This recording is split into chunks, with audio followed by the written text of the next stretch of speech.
Another question from a fan wants to know: Did the WWF at the time, I guess, ever call you and or try to get you on as well? Yes, but when they did, I was right in the middle of a broken leg. So me being stupid, because this is what you do in your 20s, I decided to put on some sweatpants so nobody could see the atrophy in my leg. I'm limping in there, and I get in the ring, and there's limited what you can do, I'm sure. Yes, and they were asking me all these questions. Who's your trainer? And I said, Mondo. They're like, Mondo. And there's Jim Ross down there asking more questions. And I got nervous, and I go, and the reason I'm limping is because I broke my leg. And they're like, I'm glad you were smart enough to tell them ahead of time. I did, because that is something that I've always been about is, that's how my parents brought me up. You don't sit there and lie and bullshit. I mean, a lot of people do it, but I was just honest. I'm like, if they see what's going on, they liked me. I knew that they did. And I'm like, this is what's going on with me. Of course, the agent was like, why did you tell them? And I'm just like, yeah, you did the right thing. You did the right thing. So I had my chance. That's okay. I love the way that my life has gone from then to now. I have no regrets. Did any of the other girls get a shot? Yes. Lisa Moretti. Yeah. I think she went in, 5, 6, 7, I don't know, maybe it was 8 years later. Ivory, and is now. Oh, I didn't realize that Ivory was one of them. Yes. Ivory's been in my home. She got out practically unscathed. Unbelievable. What a great. You know what I love most about Ivory? She didn't let the men mess with her. No way. That's not her. And who was the other one that? And she never did. You guys. No, never that I know of. Nope. And I had her over to my home a few times, and me and Chris just thought the world over.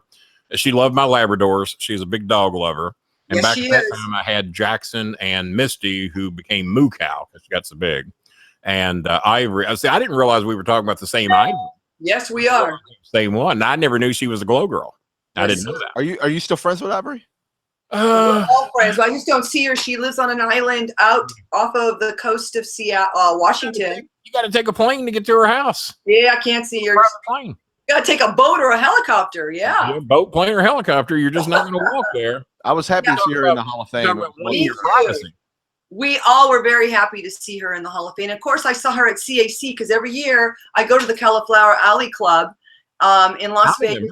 I'm a member. I've never been, but I'm a member. I'm a long time. I'm a what's our member? Lifetime member. Yes, lifetime member. Yep. Actually, myself and Lightning, another character in Glow, we have been going since 1994.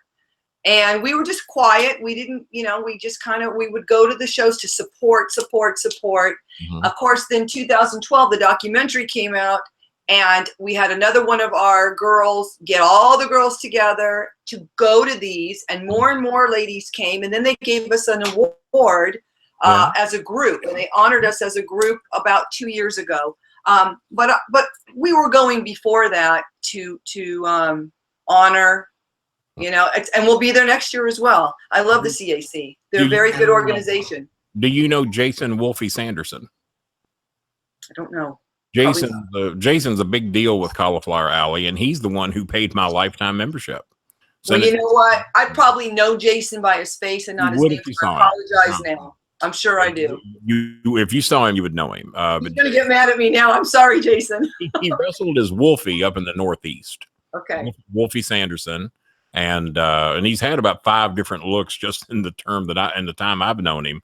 But he was a big help to me when times were tough on me and my family. Yes. He was a big help to OVW. He kind of helped us get launched, and he made good sized donations to us every year to make sure we kept the doors open in the early goings of getting that WWE thing going. And he made it possible for us to get to that. And he was extremely helpful to OVW and me. That's awesome. Yeah, he's a good guy. As a matter of fact, he got his money. He went to the grocery store and bought a lottery ticket and took it home to his wife.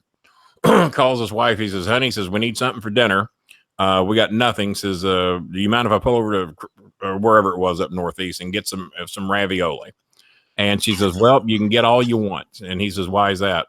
She says, well, we just won $72 million. And he's going, there is no, so he knows it's an error. He knows something's wrong. So there's something's on, he knows there's no way. So now he's got to get home and realize that he's just won $72 million with him and his wife. He pulls over to the grocery store and he normally buys off-brand ravioli. So he's going through and he's got the can in his hand and he's got the off-brand ravioli because he's still not convinced they won.